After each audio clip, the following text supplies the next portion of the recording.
know him? He's Chinese too. How can you even speak English?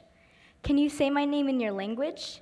These questions have been thrown at me ever since I first came here, just because I am Asian American. Of course, I'm not saying that other races don't have these struggles, and these questions are all based off of stereotypes, which can be demoralizing, rude, and racist.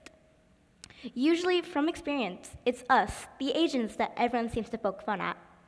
To start off with the Asian struggles, one of the biggest struggles about being Asian is people assuming of where you're from, saying that you're Chinese, Japanese, or Korean if you're from the East, and Filipino if you're from the Southeast. Other people don't even know Asian countries, such as Taiwan, Indonesia, Cambodia, and India. To tell you the truth, we also get stereotyped much worse than other races. Some even contradict themselves, such as how all Asian females are weak and all Asians are good at martial arts. How is it possible for someone to be weak but good at martial arts?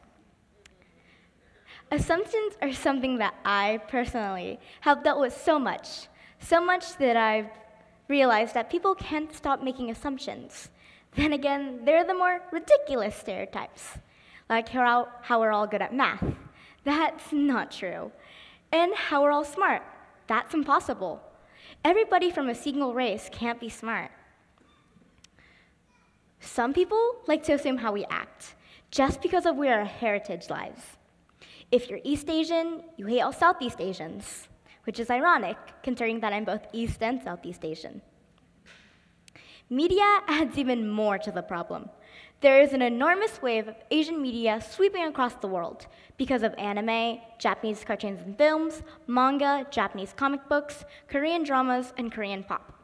This wave produces people called weeaboos and Koreaboos, which are also known as Asiaboos overall.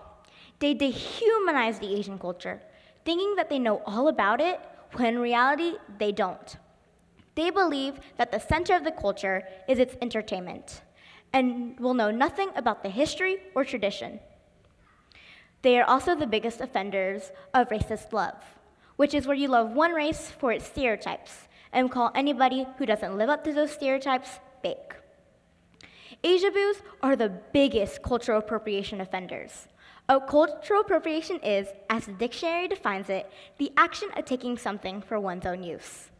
It's like plagiarism in a way, the plagiarism of a culture. Weeaboos and Koreaboos will usually use brands such as Etude House and Dollywink to try to look Asian. They will get praised for it, while we, the Asians who first started the brands and first started wearing them, will be ridiculed and called racial slurs just for trying to support our culture's brands.